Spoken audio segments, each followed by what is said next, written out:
12 फरवरी को ऑनलाइन हवन है, आप लोग भी अपने घर पर बुक करना। पिछली बार 3 लाख लोगों ने किया, उसके हम लगातार कमेंट पढ़वा रहे हैं, सूचना हम पूछ रहे हैं। जिन जिन ने भी ये 2 हवन किए, अभूतपूर्व बदलाव उनके जीवन में होना शुरू हुआ है। एक तो कम खर्चा फुल चर्चा, तिल जवा चावल घी शक्कर कपूर माचिस अगरबत्ती फूल माला घर पे ही है। दूसरा, पंडित जी बुलाने की आवश्यकता नहीं है, हमारे जैसा कहां से मिलेगा।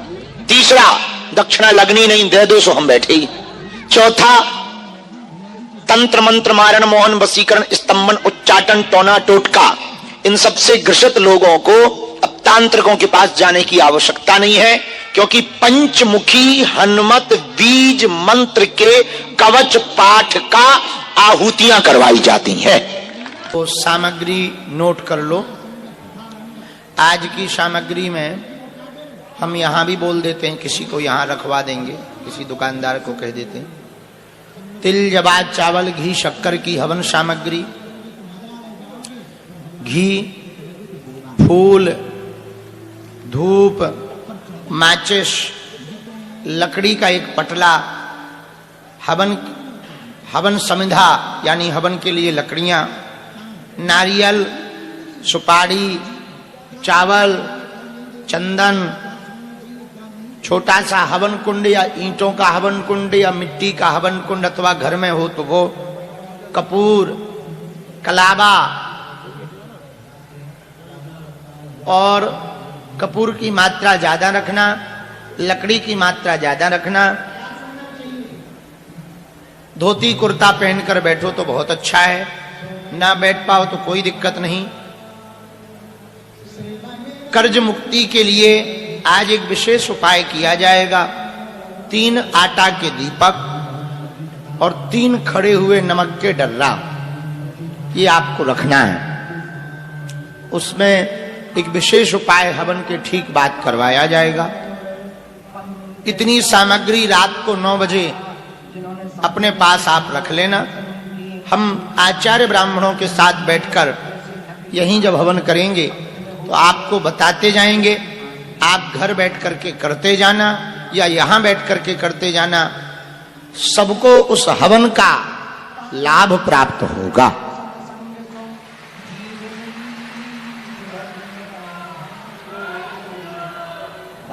बैठो। अंग्रेजी में कहें तो कम खर्चा फुल चर्चा। श्री सीताराम भगवान की। घर में भूत बाधा है, प्रेत बाधा परेशान कर रही, जिसे नकारात्मक ऊर्जा नेगेटिविटी कहते हैं। अगर आपके घर में ऐसा कुछ भाव आपको लग रहा तो पहले तो आपको चेक करना चाहिए कि है भी कि नहीं है। तो उसका उपाय क्या है? उसके चेक करने के अनेक उपाय हैं, लेकिन एक बड़ा ही उत्तम उपाय है कि आपके घर पर नकारात्मक ऊर्जा है, आपके शरीर पर नकारात्मक ऊर्जा है अथवा नहीं, आप नोट करिए। 5 लौंग लीजिए, फूल लगी भाई, उन लौंगों को अगर घर पर चेक करनी है तो आप द्वार पर बांध दीजिए काले रंग के कपड़ा में। शरीर में आपको अगर अनुभव करना है तो आप काला रंग का कपड़ा लीजिए और कलाई में बांध लीजिए। बांधने के बाद मंत्र नोट करिए, बाद में भी आप सुन लेना। बड़ा ही पावरफुल बीज मंत्र है। ओम बागेश्वराय वीर वीराय फट स्वाहा। बोलिए ओम बागेश्वराय वीर वीराय फट स्वाहा। ओम बागेश्वराय वीर वीराय फट स्वाहा। इस मंत्र को 17 बार या 108 बार बोलेंगे तो आप जो है बोल करके लौंगों का कपड़ा हाथ में बांधेंगे। तो अगर हाथ में कोई नकारात्मक ऊर्जा होगी तो आपको बेचैनी होने लगेगी, घबराहट होने लगेगी, बहुत ज्यादा पसीना आना लगेगा, चाहे ठंडी हो चाहे जो हो, चाहे एसी में बैठे हो, पसीना आने लगेगा, शरीर में एकदम चींटी सी काटने लगेगी। अगर घर में बाधा होगी तो भयावह, बांधने वाले व्यक्ति को भयावह डरावने स्वप्न आने लगेंगे। उसी दिन से आप समझ जाइए घर में नकारात्मक ऊर्जा है। अब बंद करना है तो क्या करें? अब भाई खोल तो दिया, ये लगातार ना बना रहे, तो अब मोटर बंद करनी है तो क्या करना चाहिए? तुरंत वह कपड़े की लौंगों को लाकर अपने सिर के ऊपर से उतारा करके बहते जल में उनको बहा देना चाहिए। महाराज उपाय क्या है? फिर ये तो अभी आपने पता किया है कि है भी कि नहीं। फिर आपको अपने घर पर जो है हनुमान चालीसा के रात्रि में 12 बजे से 2 बजे के बीच में हनुमान चालीसा के पाठ आपको 100 पाठ करना है 40 दिन तक। और वो ना कर पाओ तो आप बागेश्वर धाम पर मंगलवार को जो बागेश्वर बालाजी का दरबार लगता है उसमें आकर के बैठ जाओ। कैसी भी नकारात्मक ऊर्जा होगी सब बालाजी के चरणों में बंध जाएगी। हमको सन्यासी बाबा के दर्शन के बारे में, पूज्यपाद सन्यासी बाबा के अनुभव दर्शन तो हमें बहुत बार हुए, पर प्रत्यक्ष दर्शन हमें 2 ही बार हुए। 2011 में, 2017 में, 2 सन है। 2011 का रहस्य तो उतना बड़ा नहीं है। 2017 में हमें धाम पर यज्ञ करनी थी, 18 पुराण। उस वक्त समुदाय भी उतना ज्यादा नहीं आता था, भक्तों का बहुत कम समुदाय, यही कोई 500-1000 भक्त आते थे, आसपास के गांव के लोग अर्जी पेशी करने। यज्ञ करने के लिए हमारे पास व्यवस्था नहीं थी। और मंगल शनिवार 1000-2000 कभी 5000 इतने भक्त आ जाते थे लगभग। हम बड़े परेशान रहे। दक्षिणा ना मांगने की हमारी आदत थी कि हम किसी से सहयोग नहीं मांगते। आज भी हमारी आदत है, कहते तो नहीं है। हनुमान जी कोई दे जाए तो ठीक है, भगवान का प्रसाद समझ करके आश्रम की व्यवस्था में लगा देते हैं।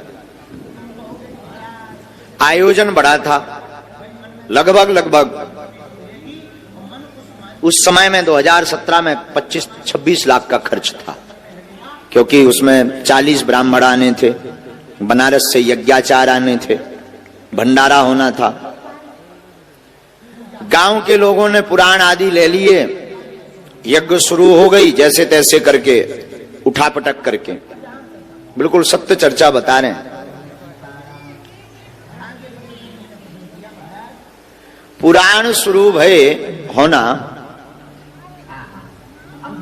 तो बीच में ही गांव की और आसपास के भक्तों की मीटिंग बैठी कि हर वर्ष यज्ञ में बूंदी का प्रसाद लगता है, इस वर्ष पूरी सब्जी का भंडारा होगा। तो हमने जो एटीएम ऊपर फंसाओ तो वो बूंदी को फंसाओ, जो अर्जी लगाई थी कि बूंदी का प्रसाद लग जाएगा, निपट जाएगा। अब पूरी सब्जी में खर्च सीधा डबल हो जाता है। अब राम जी बड़े चिंता में। यज्ञ के 8 दिन निकल गए, 9 दिन की यज्ञ थी। 8वें दिन हमारे पास में मात्र 20,000 रुपया, मात्र 20,000 रुपए हाथ में।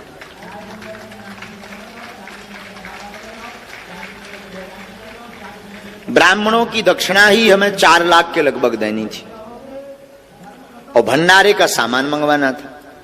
अब जो सेठ आदि थे उन्होंने कहा कि महाराज जी नगद लगेगा। अब बड़ी चिंता पड़ गई, खूब व्यवस्था बन गई, यज्ञ का खूब झंका मंका हो गया। लेकिन अब विचार करने लगे कि अंतिम दिन नाक ना कट जाए।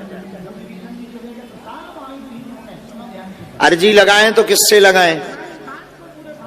उधार मांगने की सामर्थ्यता नहीं थी, क्योंकि कभी आज तक हमने उधार मांगा नहीं,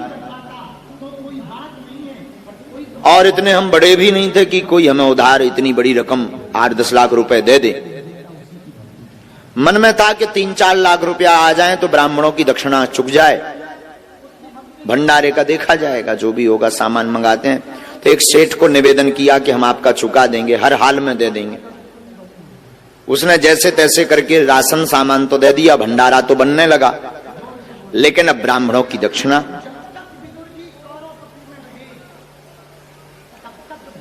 पूरा दिन चिंता में हमारा बीता।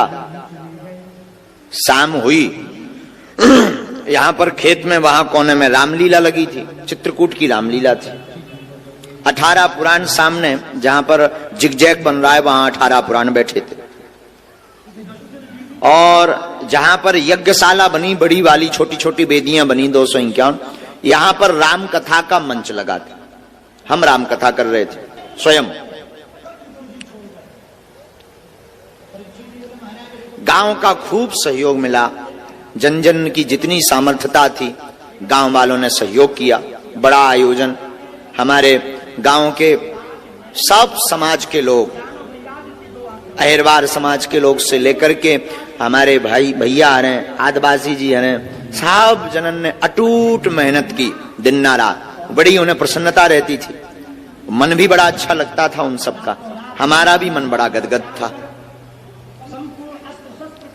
लेकिन अब ये आप बीती बताएं किसको? बड़े बड़े जो लोग थे तो वो तो नाम के रहते हैं, मांग ले अगर उधारी, सोने मोह मंगोरा सो फुला के भग जाने। तो मन में था कि अब करें तो करें क्या। पूरा शाम कल दक्षिणा देनी है, 20,000 रुपया हाथ में है, दक्षिणा 4 लाख देनी है, और दूसरे दिन सुबह ब्राह्मणों को जाना है। और दक्षिणा नहीं देंगे नाक कटेगी, थू थू होगी, ब्राह्मण गाली देकर जाएंगे। अब रोने के अलावा हमें कुछ नहीं आवे। विचित्र बात यह कि पर्चा और पेन कागज उठाएं सो अर्जी न लगे। कम से कम अर्जी लग जाए तो जी बता दें भाई साहब के होने का है, पैसा की व्यवस्था होने के नहीं होने, तब पहले ही हाथ पांव पकड़ लिये बामनन के हमारी नाक बचाओ, सो अर्जी न लगे। सबकी अर्जी धड़ाधड़ लगे, हमारी स्वीकार ही ना होवे। अब और बड़ी टेंशन हो गई कि कम से कम ऐसे संकट के समय पे तो बोलो। तुम दूषण के बारे में लिखवा रहे, हमारे बारे में तो लिखवाओ कि काल का होने, नाक कटने हैं कि बचने। सो भाई साहब मौन एकदम, कीप क्वाइट। अब बड़ी हैरानी, भाई साहब मतलब श्री हनुमान जी मौज की बात बोल रहे हैं। शाम हो गई, रामलीला चलती थी, चित्रकूट की रामलीला आई थी। रात के समय पूरा गांव आसपास के लोग देखने आते थे, बीच बीच में पुलिस भी कभी आती थी। लगभग 1-1:30 बजे जब रामलीला से लोग दर्शन करके चले गए, गर्मियों का दिन, मटकों में पानी भरा रहता था, हमें तो भोजन ना भय, एक रोटी का निवाला नहीं गया भीतर। मन में यही चिंता कि कल होगा क्या, और बार बार रोना आवे, बार बार आंसू भर में कि इससे अच्छा तो यज्ञ ही ना करवाते तो ठीक थी, या फिर किसी से उधार मांगे, पर मांगे किससे, कोई उधार देने वाला नहीं। बार बार हमारे आंसू भरें और बार बार हम सन्यासी बाबा और बालाजी का ध्यान करें, कोई जवाब ही नहीं। रात के 2 बज गए, 2 बजे तक कोई व्यवस्था नहीं बनी, तो अब हम एकदम तड़फड़ाएं। एक झोपड़ी बनी थी, एक कमरा में जाएं, बार बार रुपया गिने, बार बार हैरान हों तो रुपया 20,000 के 20,000। अब एक और ऐसे आए कि चलो भाई बड़ा जाने, रात भर में पेड़ हो आए सो बड़े आए, 20,000 के 20,000। रात के 2 बज गए तो कोने में हर जो नीम के पेड़े लगे हैं, अभी भी मंदिर में लगे हैं, मंदिर के नीचे में जो नीम के पेड़े लगे, इन पेड़न के नीचे जो है पानी के मटका भरे थे, पानी के मटका। मारे आवेश के हमें अंदर ही अंदर गुस्सा भी चढ़ी, रोबो भी आ रहा हो मन ही मन के, अब कीपे रुपया मांगी हो, इतने रुपया एक रात में को दे दे, 4-5 लाख रुपया चाहिए। पानी को मटका लो, गर्मियन के दिन से ऐसे ही मटका को पानी डालो, नहाओ। एक छोटो सो मटका नल लगो, नल से भरो। सब लगभग सो गए थे, 2, 4 से 10 जने जग रहे थे। उन्हें सब पता तो कि रात बिरात महाराज जी पूजा करने जाते रहते हैं। मटका में पानी भरो और मटका हाथ में लेके बागेश्वर मंदिर की सीढ़ियां हम चढ़ने लगे। और जैसे ही 4 सीढ़ी चढ़े और 5वीं पे पैर रखो, सोई सन्यासी बाबा बोल गए। और मंदिर से गर्जना के साथ आवाज आई कि तू चिंता मत कर, सुबह तोरी व्यवस्था हो जाए यज्ञ की, जा। आंखों से झरझर हमारे आंसू बह गए और शरीर कप गए एकदम से। और हमने पूछा कौन? गुरुजी। तो बोले हूं की आवाज आई। ऐसी आवाज के साथ गर्जना की, शरीर के रोंगटे खड़े हो गए। हम जब मटका लेके गए और हमने जब जल चढ़ाया विश्व भोले बाबा बागेश्वर महादेव को, बालाजी को, और वहीं पर वो जो है लेकर चमीटा और सुंदर मुख कमल सा चेहरा, लाल एकदम चेहरा, कोई बड़ी जटाएं नहीं, सुंदर मुख, बिना बालों वाला चेहरा, बड़ी बड़ी जे मोटी खड़ाऊं, यहां से पीला गमछा पहने और यज्ञोपवीत जो है मोटा सा पहने और हाथ में चमीटा लेकर के, हाथ पकड़े, बाल ऐसे पकड़ के हिला दे, बोले जा कल व्यवस्था हो जाए।